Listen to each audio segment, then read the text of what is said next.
So when they found out that I have it, they put me on ARVs. Okay. Of which they didn't tell me yet why I was taking the drugs. So I never used to take them well. I used to be on and off. The day I'm feeling fine, I just leave them. I used to be mjanja, so sometimes I throw them away. When I found out about my status the first time, I was like, I am never gonna, I'm never gonna get married. I'm never gonna have kids and all that stuff. Because generally my mind was at a place where I'm like, I can't do this, and I don't think I can pass it to anyone. I don't want to pass it to a partner. I don't want to pass it to a child that I will have, so I had really cut that off. So for a very, very long while, I used to avoid relationships. Like, my mind was okay with the idea. Like, I was toying with the idea of being a parent at some point. So when it came, I was fine with it. Okay. But my pregnancy journey was beautiful. I really loved it. I had a really beautiful glow. Oh my God. Yeah. This was Take beautiful. her back. Yeah. I had full hair. My skin was clear. Hey, it was so Clear. nice. Wow. That's one thing that scares me about pregnancy. Like, just the melasma and because I've lived with acne. So I'm just like, progesterone is not your friend all the time. So, like, in terms of my body, I was really, really okay. Yeah. Mentally is where the struggle was. Okay. If I ever envisioned this then, like when I was 13, if I ever envisioned that I was gonna, like, even just a sneak peek of what my life would be now, hey, man, I would have lived life. For real.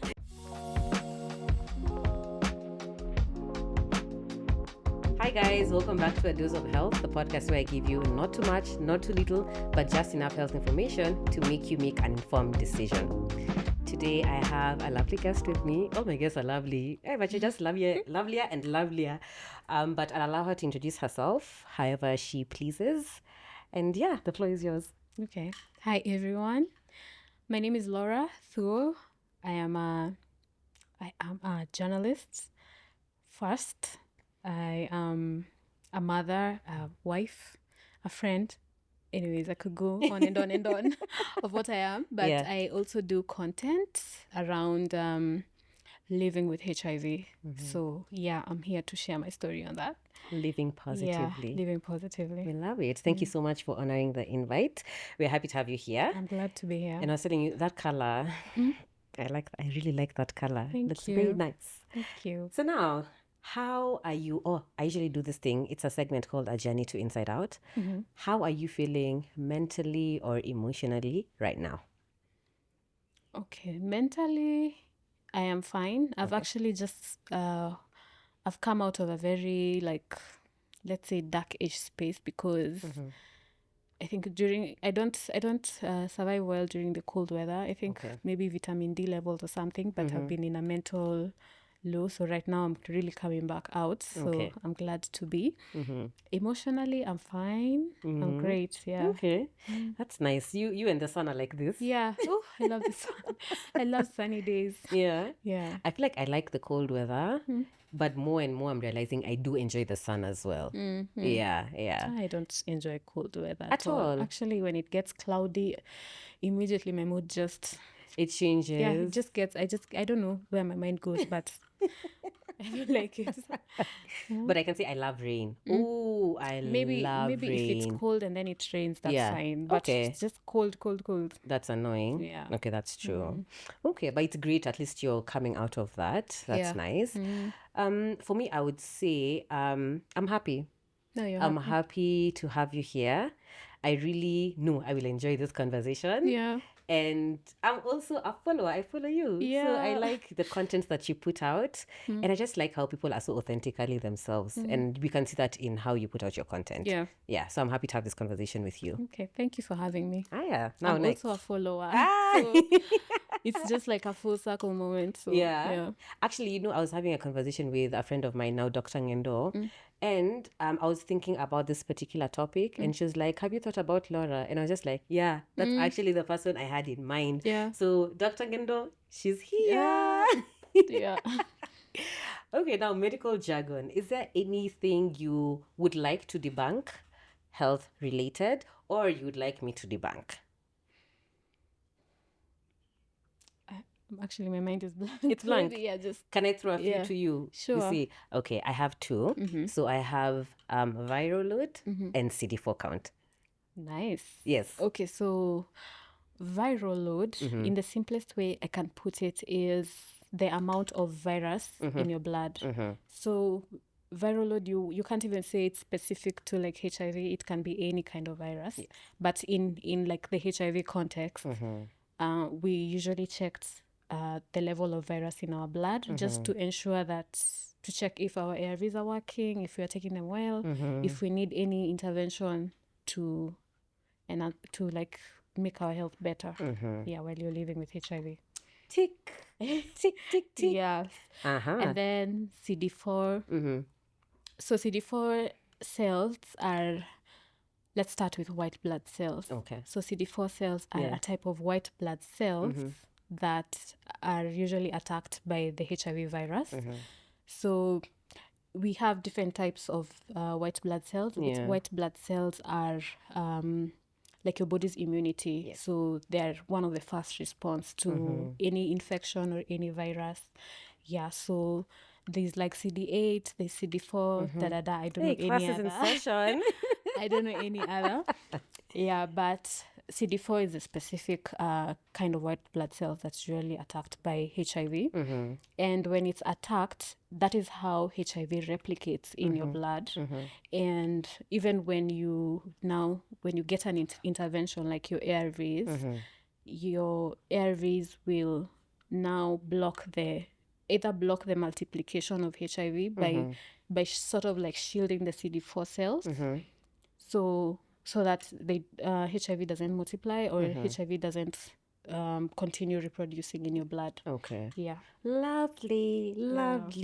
Well, of course, we'll put the technical terms down here, but I think you've done it justice. Yeah. And maybe just to add, Kidogo, so for the CD4 cells or the CD4 count, we use it to see also just how effective your ARVs are.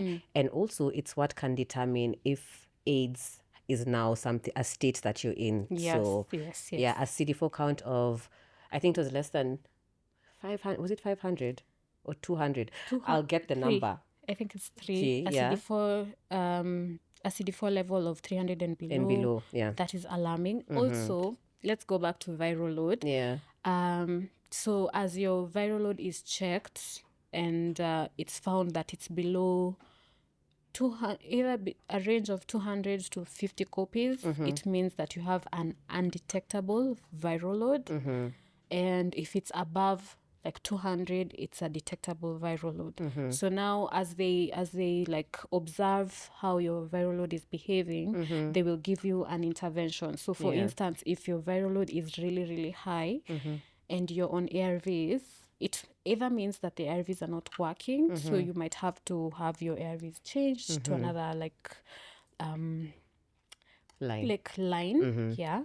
Or if your viral load is like low, undetectable, it means now you're okay, your drugs are working well in your body, and and you're compliant. Yes. Okay, lovely. And undetectable means you can't spread the virus from one person to another.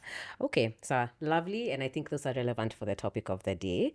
So it's nice to have you here, and just to start off, I'd just like to hear now your experience as Laura, because I know many times we speak of HIV as a virus that you can contract, but there are also people who are actually born with HIV and have lived with it their entire lives. So what was your situation? Okay, for me, I was born with HIV. Okay. Yeah. My mom had it, and during that time there was no interventions for preventing like mother to child transmission of HIV, which now it's also called vertical transmission of HIV. And I don't think by the time she was having me, she even knew her HIV status. Okay. So that even doubles it. Yeah, then with time, that was in the 90s. And with time, she started getting sick, like really, really sick. And then now, like finally, maybe like a year or 2 years before she passed away, that's when they found out that she has HIV. Okay. Yeah.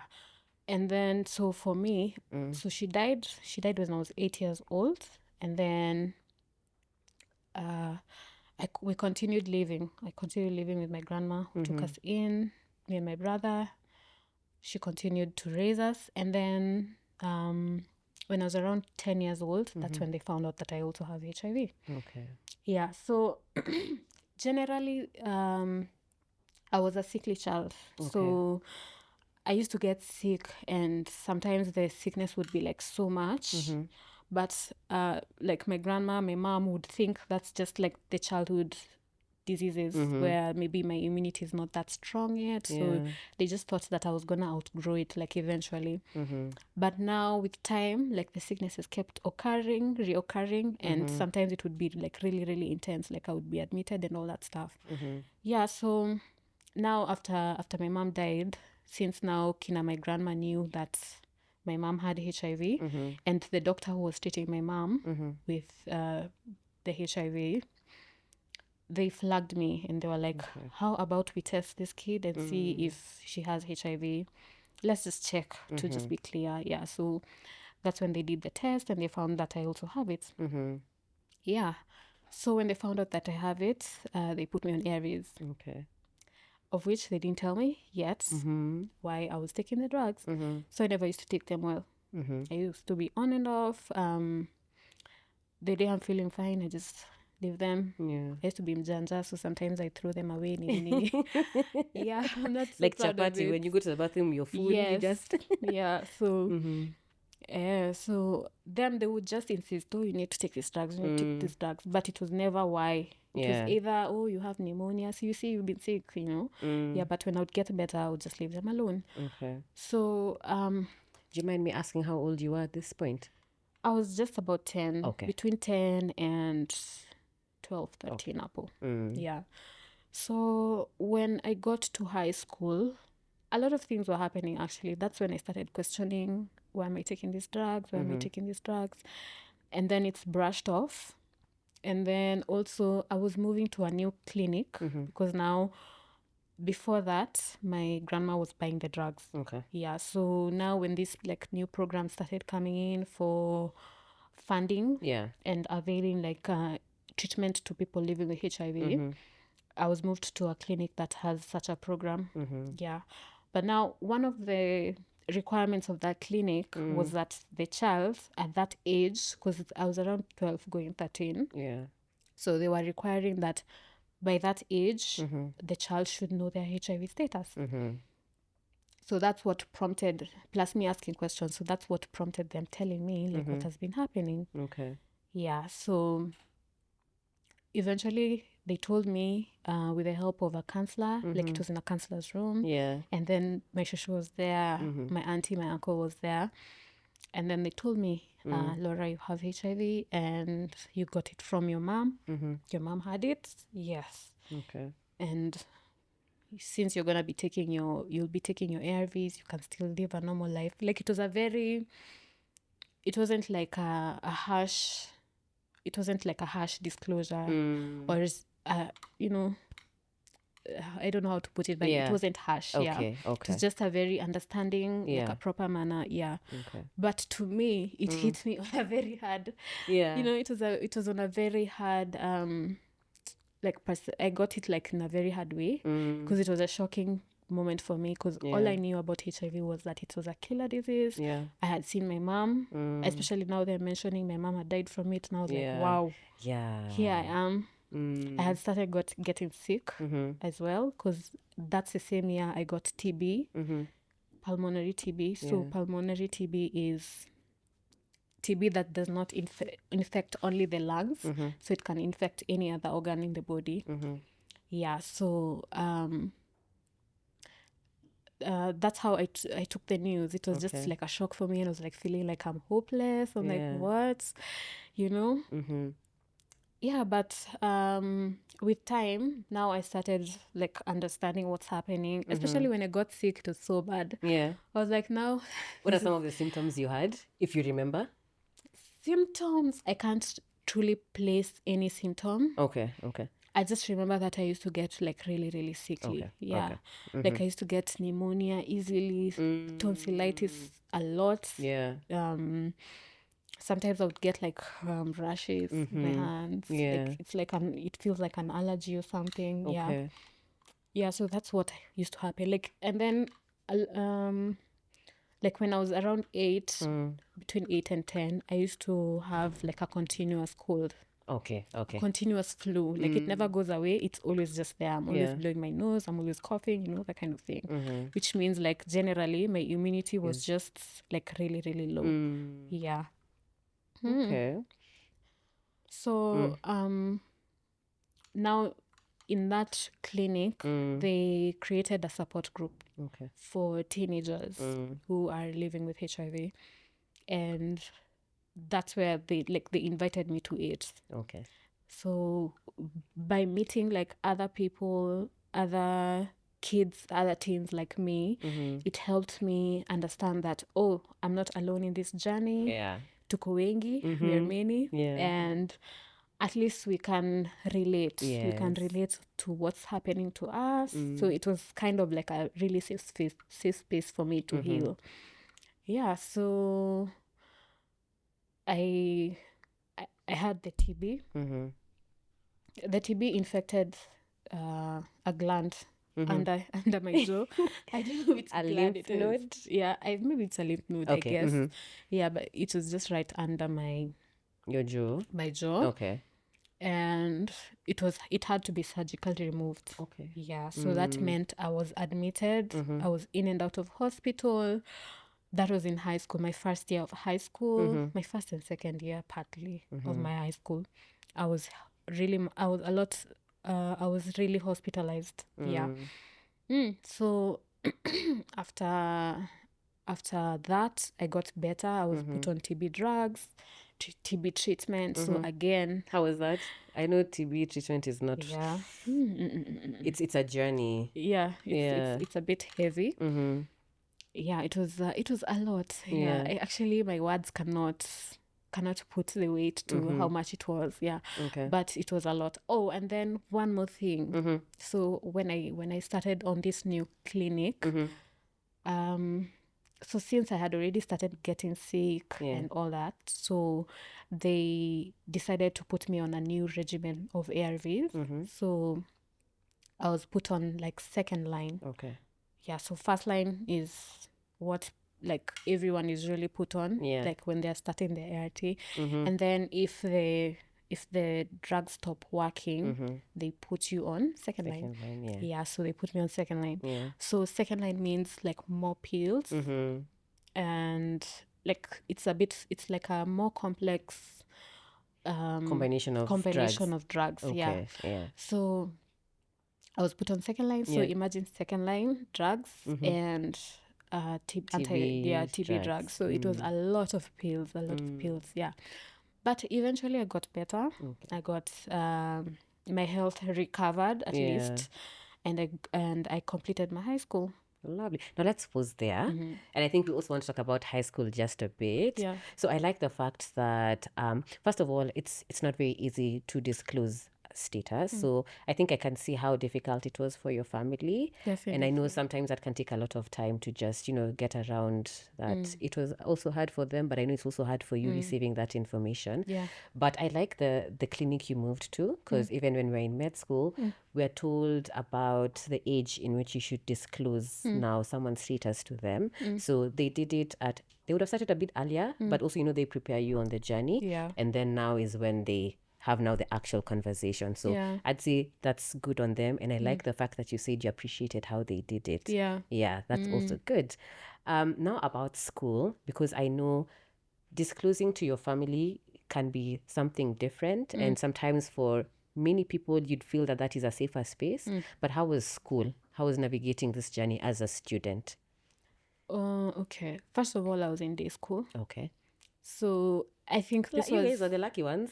Yeah, Wow. but I feel like in retrospect, because I really wanted to go to boarding school. Really? Like before I knew my status, I wanted to go to boarding school. Girl, you dodged a bullet.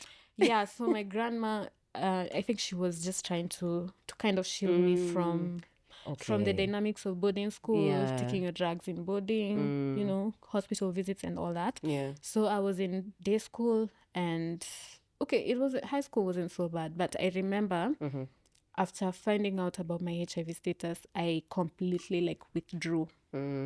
I became the silent kid. I became the withdrawn kid. I couldn't talk to people. I couldn't make friends. Like, I felt like, first of all, I had the perception of maybe I won't be here long enough.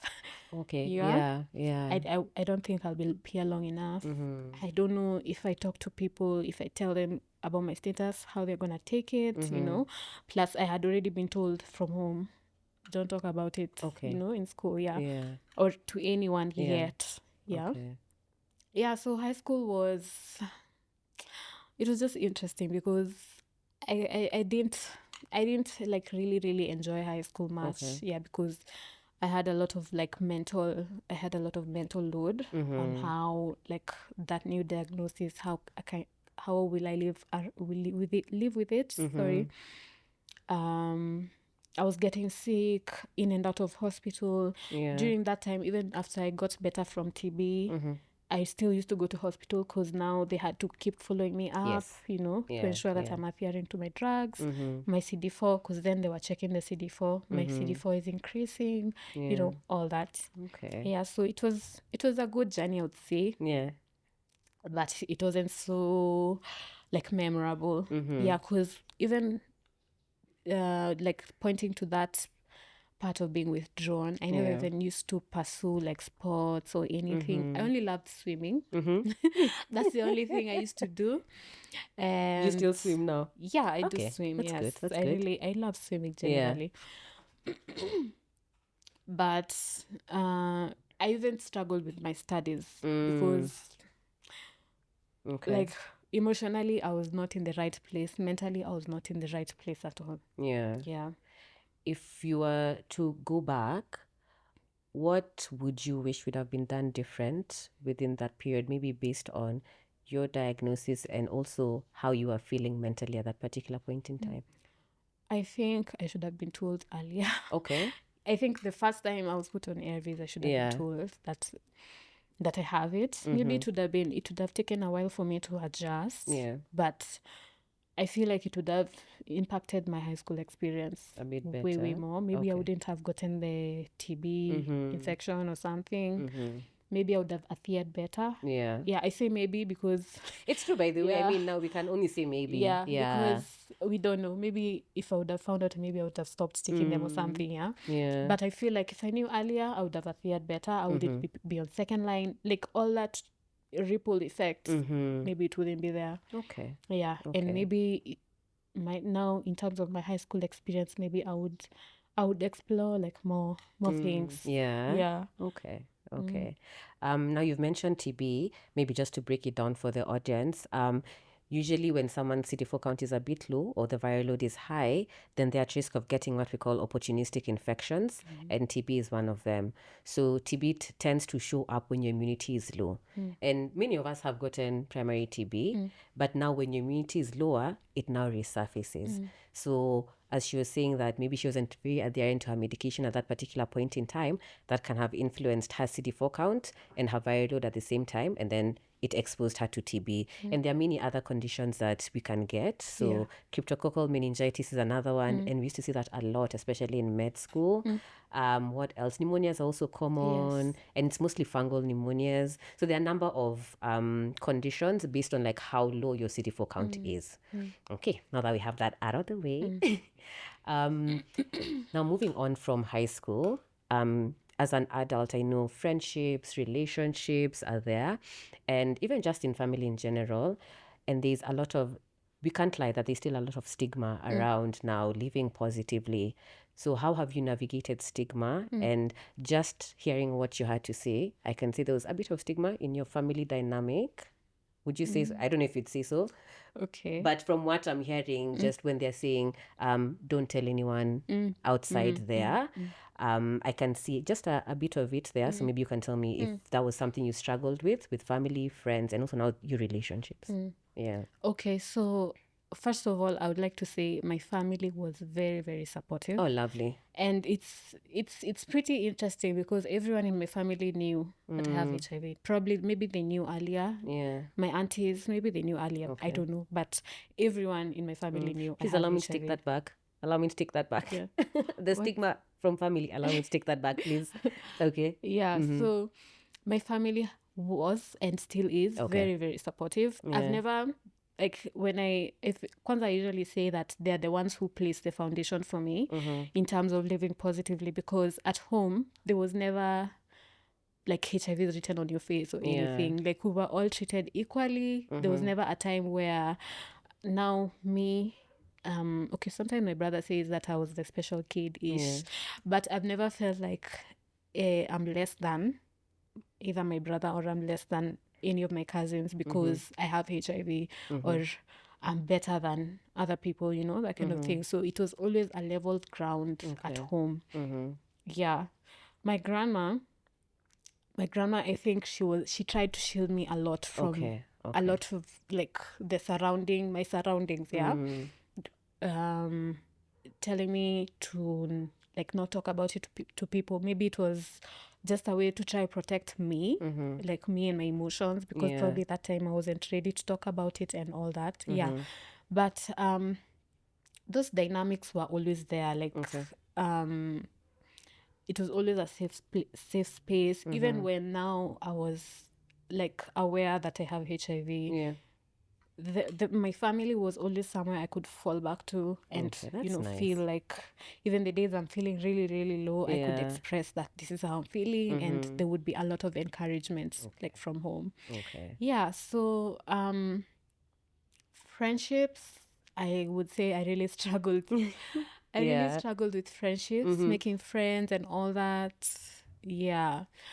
But in terms of sharing to my friends, I tried. I tried to, like, at some point, some friends stopped being friends with me. I don't know why. I can't really point it to that, but I don't know why they stopped being friends with me. But right now, I think my circle, a bigger part of my circle knows that I'm living with HIV. Some of my friends are from my support group because we really formed like very, very special bonds with them. Growing up together, we are all living with HIV. So it just formed a really a good community. Yes, exactly. Like a really good community for in case of anything. Hey guys, where are you guys? Can we hang out? Can we go out? And all that.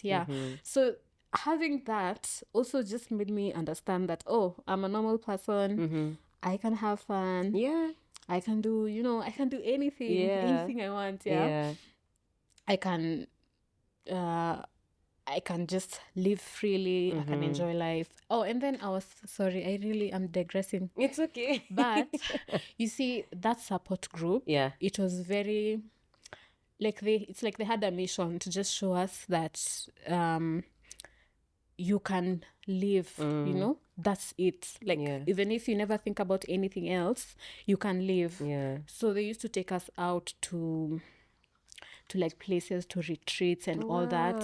So at least you see the world in a different perspective. You see, okay, now I still need to be in this life so that I can continue seeing the world, that kind of thing. So it really built that strong foundation. So when it comes to relationships, so let me just throw it back to when I found out about my status.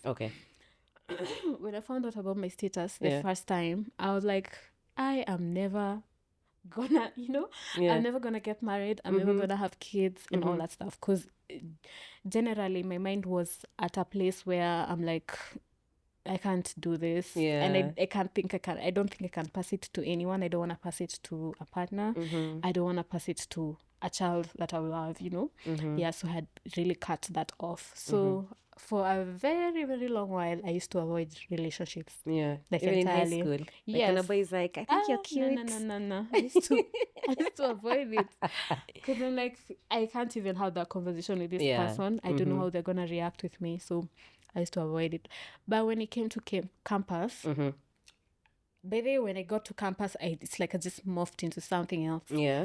But part of it was just a decision that now I've finished. I feel like I've finished the hardest part of my life.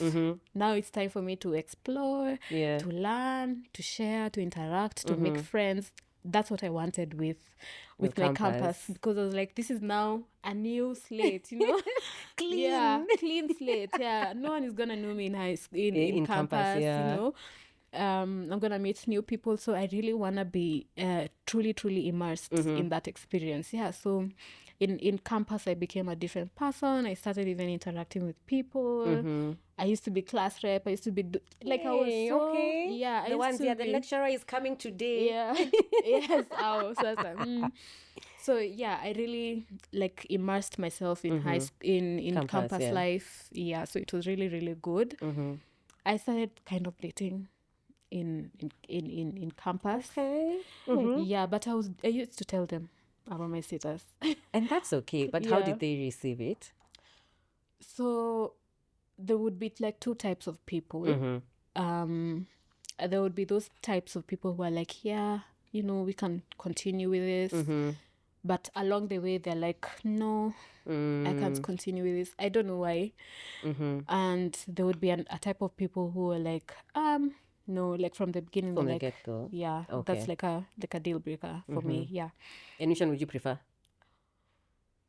I would prefer none because none? yeah, I would prefer none because so you see that one person who tells you, yeah, it's okay, and then along the way, it stops being okay. It actually it's better to just tell me from the beginning. That's what I think, right? Yeah. It's better to tell me from the beginning, no, me, I don't want to proceed with this, than along the way you're like, no, I can't do this. Yeah. So okay. Yeah, but one of the things that prepared me for like telling people is just the fact that I had a support system behind me. I had like my family, I had good friends who were sharing the same status. Yeah, and I was like, anyways, my HIV status, I take it like my nose. Yeah. I can't change anything about my nose like right now. Okay. So so even if anyone has any issue about it, I can't change it. I can't change it. Yeah, because HIV is incurable so far. Yeah. I think just as you're speaking there, I've picked two things. I like the aspect of your, should I call it community group? I don't call it a support group, community group, and how they used to show you like what living actually can look like. I think that's nice because it's true, for the longest time, HIV has been associated with not living, not surviving, death, or if you're living, you're not living to your full potential, So that's actually very good of them. Yeah. And then number two, how you just clean slate. You're just like, this is afresh. I have an opportunity to start. And like, how did it shift for you? Did you put in any work like into your mental health, or you just came out of high school and you're just like, it's a clean slate? Both. Okay. Because I remember telling myself that campus, I just want something different from myself. I don't want to be like withdrawn and nini.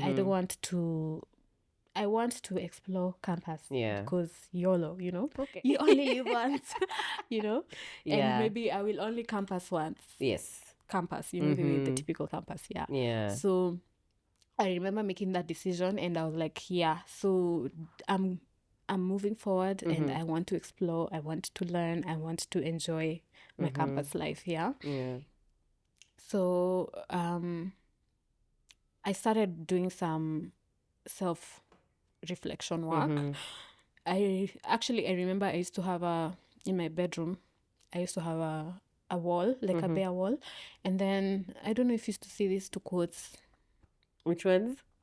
The days like Facebook started coming and Instagram, the people used to write quotes, like really, really positive quotes. Even Pinterest, when Pinterest came out, they used to be like really, really like positive quotes. So I used to get those quotes. I used to download them and print them. Then I paste them on my wall. And then almost like every single morning, I used to look at that wall and then I read those things to myself. Wow, affirmations. Yeah, so now is when I realized those were affirmations and they were sort of like changing my subconscious about myself and living with HIV. Yeah, so I used to do a lot of that. I used to be in CU. Okay. Yeah. Are you whispering? Because I'm not so much on that side. Okay, it's fair enough. Yeah, so I did a lot of self-work. At some point, I used to do a lot of poetry, just like pouring out my feelings, especially also in high school. my poetry was mostly like kind of trying to heal myself, because I remember I used to write a lot of the things that were hurting me. Yeah. Things like my mom's death, my dad's he left. Yeah. So Okay. the work was done. That's good. Yeah. Do you feel like now with the clinics that there should be more individual support instead of collectively, or do you think the group setting does a stellar job? So for the support group, For the clinic, for like as a teenager, how they put you in our groups of young people who are dealing with the same thing, do you feel like there should be another level where you deal one-on-one around your mental issues with maybe a therapist, a counselor, whatever? Or did you feel like the group system was enough at that time? the support group was like really, really helpful, Okay. because it was, how would I say it? It was like guided. Okay. Because what they used to do is we had facilitators. They would come, not like us, like self-facilitating. Yes. It was like some of the clinic staff, Okay, or they would invite like counselors or something. Yeah. They come, they teach us about HIV. Mm-hmm. Like, I actually love that support group, because Okay. it actually placed, and I'm placing the emphasis, it placed the foundation for me, Yeah. even in my advocacy work and all that, because we were taught about HIV, how HIV multiplies, how our ARVs work in the body, all of that. Okay, that's So good. you were stepping out of the door knowing this is exactly what's happening in my body. This is exactly what I can do to keep my body healthy. Yeah. You see? So it was really, really like detailed. So I Yeah. really, really loved that about that. Okay. Maybe maybe personalized would have also worked, because along the way we had some teens who they got sick. They would like fall. Yeah, so I think maybe that personalized would be more helpful for such, Okay. where they're feeling maybe in a group they can't really share their personal struggles with adherence or something like that. Yeah. So I think it would have helped. Okay. Yeah. Okay. Not the sweet side. You're Yeah. married. You have a baby Yeah. girl. Yes. How is it now in that relationship? Like finding now your partner, navigating that, you're married. Yes. Okay, getting married. Okay, we are not married. Okay, Like coming together. Kabisa. Yes. Coming together. Yes. And now having the child. How have you guys navigated that journey? Okay, so let me start from where it began. During COVID. Okay. Yeah, so I met Kevin. His name is Kevin. Let me Okay. just call him Shout out to you, Kevin. Yeah, we met in during COVID. Okay. I had just moved from Kilifi. I had moved to Kilifi. Then I moved back to Nairobi. So when I moved back in 2019. Then in 2020, COVID came. So we were all locked in our apartments. Yeah. So he was living in the same block of apartments that I was. Okay. And that's where we met and we became friends. So one of the policies I usually have, personal mandate, is that before I date someone, I have to tell them that I'm living with HIV. Okay. I feel like I have to tell them so that they just know it's like it's just one of the things they should know about me. Just the same way they know, oh, I like red roses. Yeah. They should know that I also have HIV. Yeah. Okay. So with time, when I evaluated the relationship and I saw that this friendship, because we started as friends, this friendship could be leading to something, I just sat him down and I told him, I'm living with HIV. Yeah.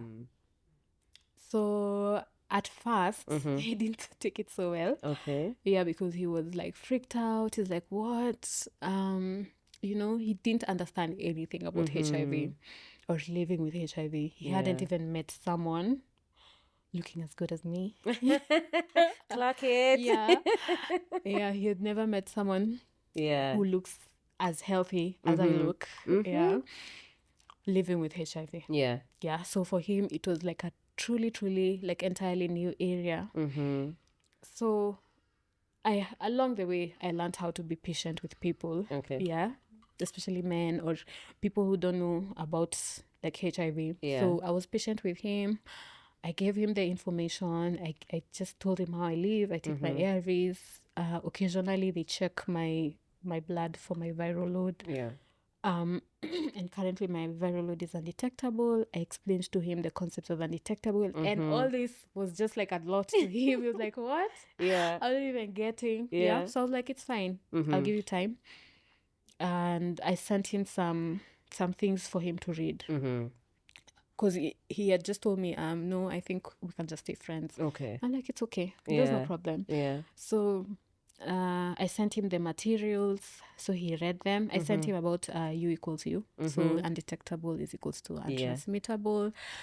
And just more nitty-gritties on how we're going to live positively. If it's children, how does that work? Yeah.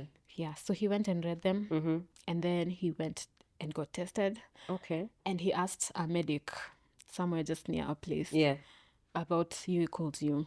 So the medic didn't know about U equals U. Okay. And so he came back and told me I was lying to him about U equals U. That doesn't exist. Yeah. So I just told him, okay, I understand that there's some medical practitioners who don't understand like that concept well. But if you'd like, you can come to my clinic. Oh, that's nice. Yeah, you can come to my clinic. My doctor can talk to you. Yeah. Yeah, so he came with me. The doctor explained everything. Wow. At least it wasn't coming from my mouth, everything, So yeah, at least he warmed up to it eventually. Yeah, and then we continued with the walk.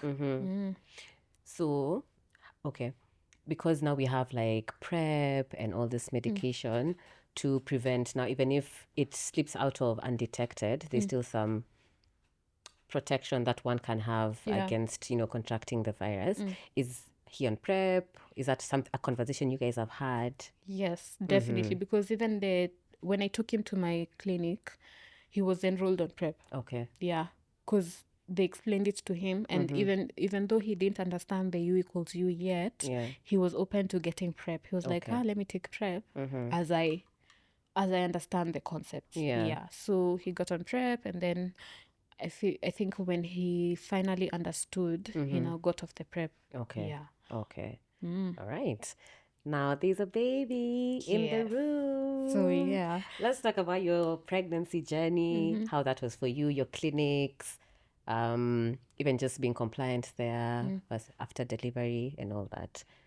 Okay, so I got pregnant in 2021. Why are you saying it like that? Because it was a shock for me. It was a shock for you? Yeah. Okay. Yeah, but it was not bad. It was that I was at an age, I was like, it's fine. If you don't mind me asking, how old were you? I was 26. Okay. Yeah. Okay. Yeah. So, that's the age where you start walking around toy. They're like, "Mommy, goes our toto? Auntie, goes our toto?" Yeah, you're just true. like, ooh. Yeah, true. So when I got pregnant, I wasn't prepared for it, anyways. But I was like, my mind was okay with the idea. Like, I was toying with the idea of being a parent at some point. So when it came, I was fine with it. Okay. Yeah, but my pregnancy journey was beautiful. I really loved it. I had a really beautiful glow. Oh my God. Yeah. It was so Take beautiful. her back. Yeah. Yeah. I had full hair. My skin was clear. Hey, it was Clear. so nice. Wow. That's one thing that scares me about pregnancy. Like just the melasma and because I've lived with acne. So I'm just like, oh, progesterone is not your friend all the time. Yeah. So like, in terms of my body, I was really, really okay. Yeah. Mentally is where the struggle was. Okay. Because now I started having these like intrusive thoughts of now HIV in my baby, transmission, all that. And it's funny because and I was undetectable then, and I was having these thoughts of what if undetectable won't work in this case, So my mind was like running a lot around that. Yeah, but I used to go to clinic. Yeah. At my clinic where I take ARVs, and at least that would help. Yeah. It would help me, at least reassure me that I'm on the right path, I'm taking my ARVs well, and I'm okay. Because during pregnancy, I know a woman's immunity usually goes down. And we're usually even told that you can even move from like undetectable to detectable. Yeah. So that's the thing I was worried about. Yeah, but every time they would check my viral load, I was still fine. So it would help at least. Okay. And then now what they do at the clinic when you're pregnant is when you get to, of course, the conversations of preventing HIV to your baby has already started. So when you get to around 7 months, from 6 months upwards, you're given some drugs that you're supposed to administer to your baby after the baby is born. Okay. And that medicine is called prophylaxis. It's a prophylaxis, to prevent the transmission while you're breastfeeding. You started from 7 months when you was pregnant. Yeah. Okay. We were given just to have it, not to take it. Okay. Yeah, just to have it in case, from 7 months you can have an emergency delivery or anything can happen. So you should have them with you. Okay. As you go to the clinic, so that at delivery the prophylaxis is administered to the baby so that it can prevent HIV. Yeah, so at 7 months I was given those drugs. I was taught how to administer it. Yeah, because it's a syringe. You give it to the baby as long as you're breastfeeding. Yeah. Because the risk of transmission is still there while breastfeeding. By breast milk. Yes. Yeah. So I was given those drugs. Now I started preparing for labor. So Demsema kweli. yes.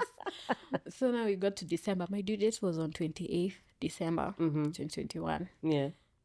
But on 6th December, my water She was like, broke. no, I'm She done. was like, I'm here, guys. I'm here. Nimefika. Ndo kuingia. Hey, Arusha. It's Arusha. Yeah. So on the night of 6th, my water broke. Okay. And I was freaked out because my mind had not fathomed that I could ever deliver this early, because it was like 21 days before like the delivery. I'm like, what? Yeah. I'm not ready. Yeah, I wasn't even ready. Actually, I hadn't even bought a lot of things. Yeah. Yeah, my cousin had to go shop for me and do all those things. Yeah, after now I had delivered. Okay. Yeah, so my water broke. Tukaenda hosi. But when my water broke, I didn't know you're supposed to go to the hospital. Okay. So I just lingered, I just lingered. You didn't at have home. any contractions?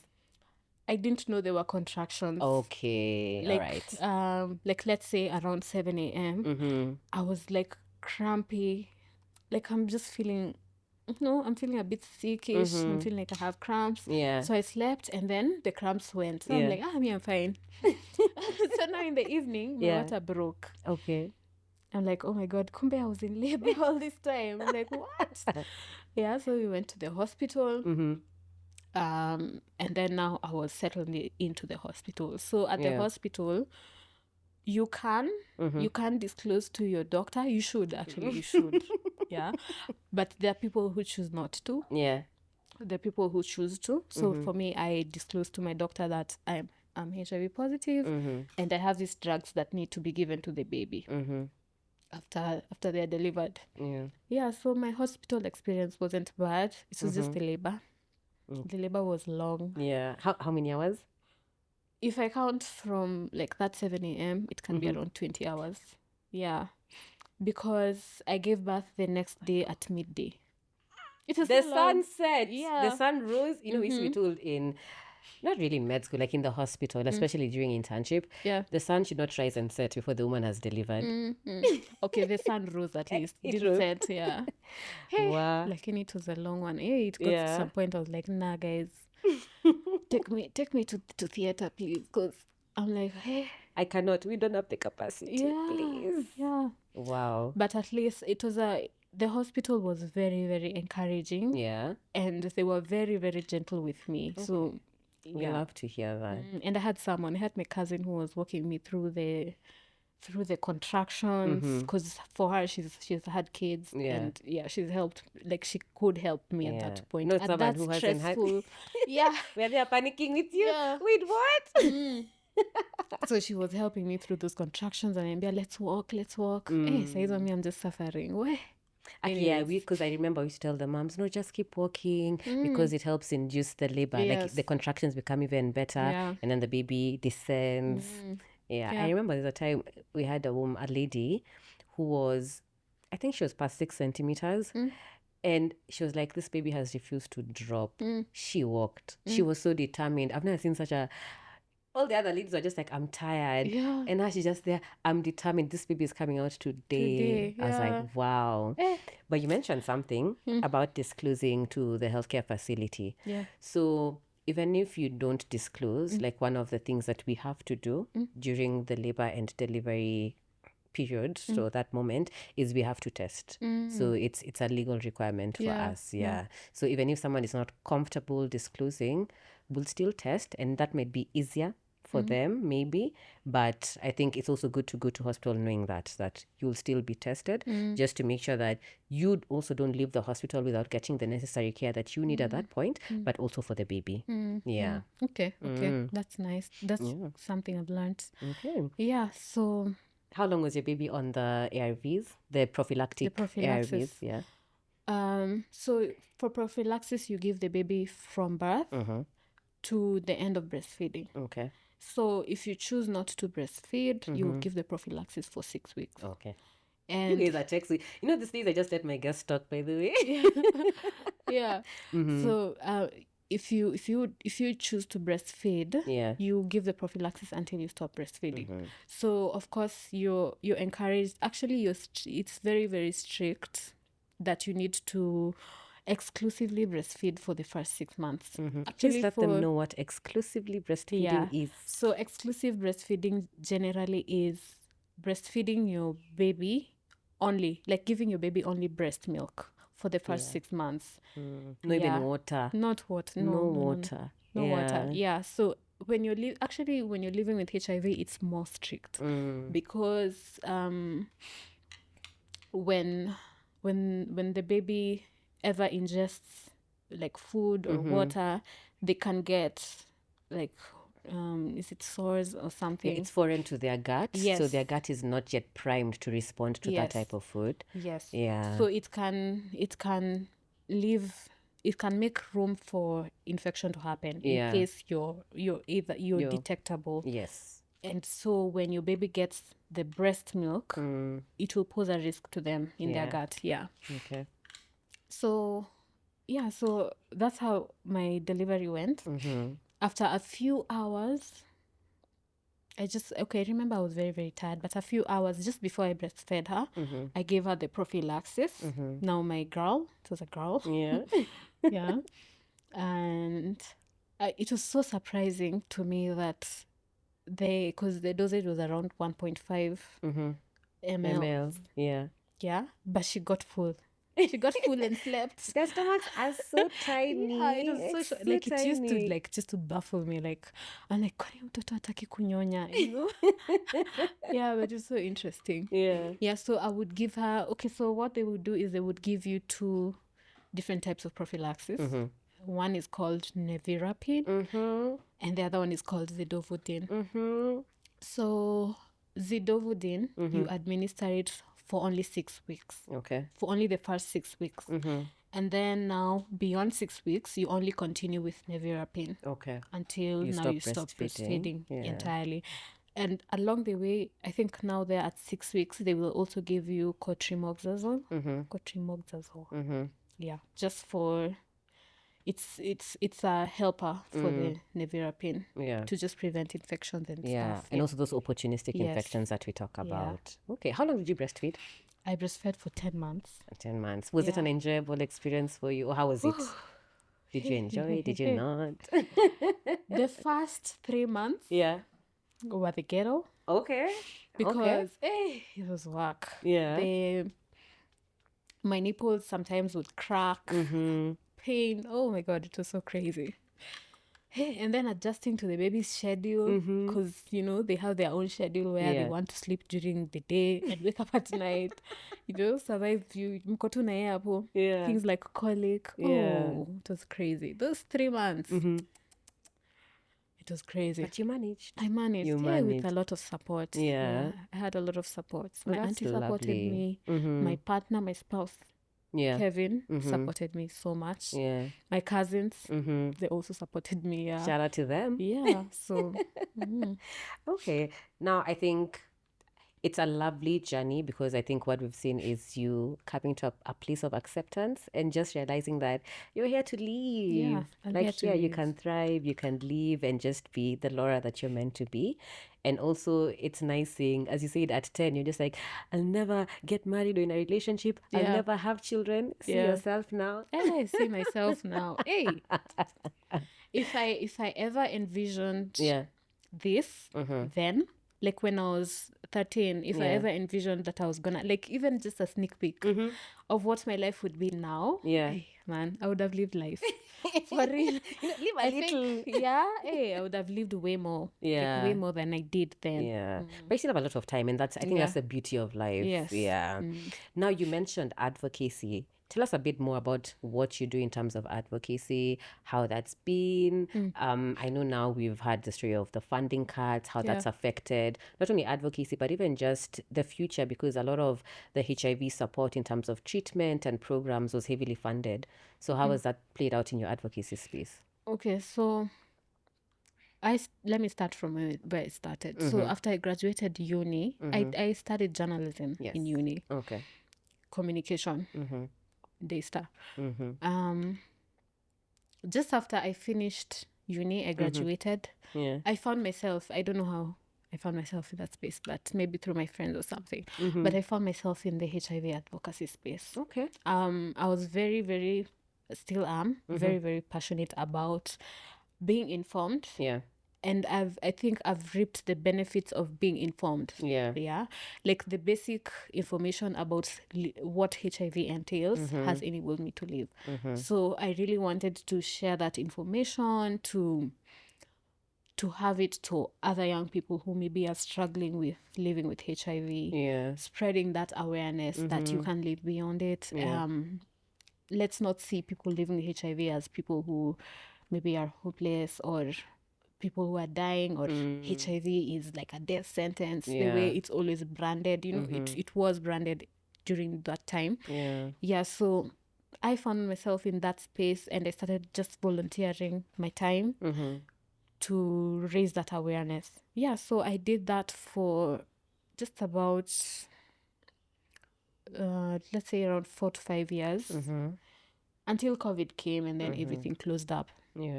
I was doing a lot of work, traveling, doing all that advocacy.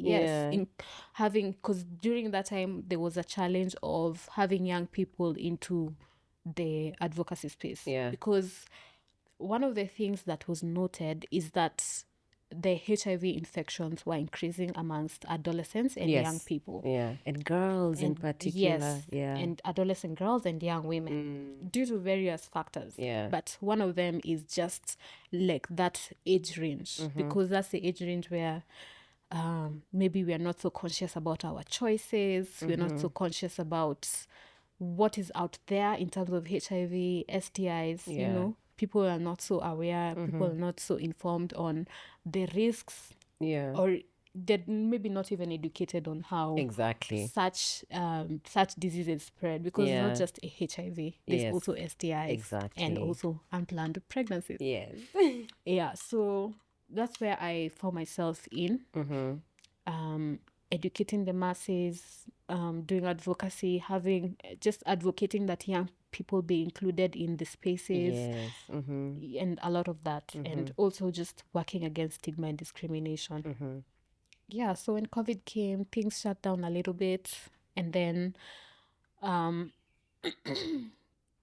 decided to take a sort of pause on that and pursue like now journalism. And then I got a job in the government, the Ministry of ICT. That's where I'm at right now. All right.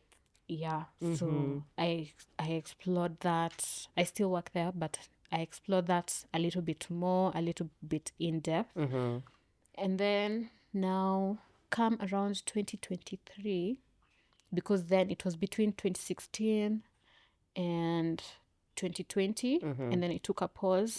Now between 2021 and then 2021 to 2023. So in 2023, I sat myself down. Okay, also Kevin had some part to do with it because Okay. he used to encourage me. He's like, "Oh, why not telling your story? Yeah. I think people can really benefit from your story." But I used to brush him off. I'm like, We love a supportive nah. partner. Yeah. Uh-huh. Yeah. So in 2023, I started getting the idea of I have all this information with me. Yes, I was working in the advocacy space. Of course, I was so informed, I was so educated. I was, I have all the information on my fingertips. Where am I taking it? Yeah. Yeah. So I was like, let me now start talking on my platforms about living with HIV. I'm now a mother. How did I navigate that? Yeah. Actually, motherhood was very, very challenging because giving the prophylaxis to the baby, hey, it was work. Because it was work. Because sometimes it would trigger the baby to puke and it was just a lot. Anyways, so all that, all the challenges I went through in motherhood, postpartum, when living with HIV, I was like, where am I taking all this information? So let me set up my TikTok and my Instagram to talk about this. Maybe from a perspective of a mother. Probably there's a mother out there who needs my story, needs maybe a few lessons on how to live with HIV. Yeah, so that's where my journey like on social media started. Wow. And I feel like you do it so, as I mentioned, authentically. Like, it just looks like another part of your day, like it's nothing different from what I would do, And I think I like that because it makes people relate with you as the person. And it's just an extra layer that now you're living positively. Yes. Yeah. And I think it also can inspire young girls. Because there are also some young girls who are living positively who don't know how to navigate the space of disclosing to their friends or disclosing to a partner, because I know that tends to be a difficult space to be. Yes. Yeah. So I would say continue, Yes. keep doing what you're Thank you. doing. And so why we had this conversation, and specifically in December, is because we celebrate World AIDS Day. Yes. And AIDS is not HIV. They're different. Yes. Yeah. But then we don't want people who are living positively to go into HIV, but also at the same time, if we can prevent the number of people getting infected with HIV, that also works towards reducing AIDS. Yes. So I have a question for you. Since you're in the advocacy space, I'm sure you've heard of the 95-95 goal by UNAIDS by 2030. Do you want to break it down for us?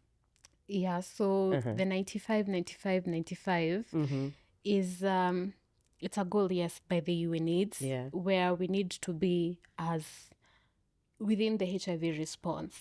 So 95, so the 95 ratio stands for 95% of the population needs to know their HIV status. Ding, ding, ding. And then 95% of the people who know their HIV status need to be on ARVs. And then the other 95% is the 95% of people living with HIV need to be virally suppressed. So undetectable. Yes, undetectable. Yes. Yeah. And I think for me, one way I can contribute to that conversation is just by informing the public. So having you share your story and just make it relatable and engaging is one of those ways. So thank you for coming. Yeah. As a parting shot, what's one word of encouragement you want to tell a mom out there or a young girl who's trying to navigate this journey of just coming to herself and the realization that HIV, living positively, is not a death sentence, it's not the end of the world, and you can thrive? What's a message of encouragement you can tell a young girl? I would tell a young girl, especially maybe a younger me or a person who is going through this journey, you are definitely very capable of doing this journey. Just keep moving forward, take your ARVs, and don't overthink it. If it's disclosure, don't overthink it. The one who will. Wakudumu atadumu. Yeah, like the person who's gonna love you is gonna love you beyond your HIV status. Like not just like you deserve the love, and they will love you beyond that. Yeah, so just hang in there. You'll find the person you will live, and continue living. Enjoy your life. Pursue everything that your heart desires, and you're gonna make it. Yes. And Like it. yeah. And for mothers, Mm-hmm. you're doing the right thing. Yeah. So as long as you're doing what your doctor, your medic is advising you, you're doing the right thing. So don't overthink it. Yeah, you're on the right path. Your baby will come out fine. Yeah. Yeah. And if you need support, reach out. Always reach out to people for support. Yeah.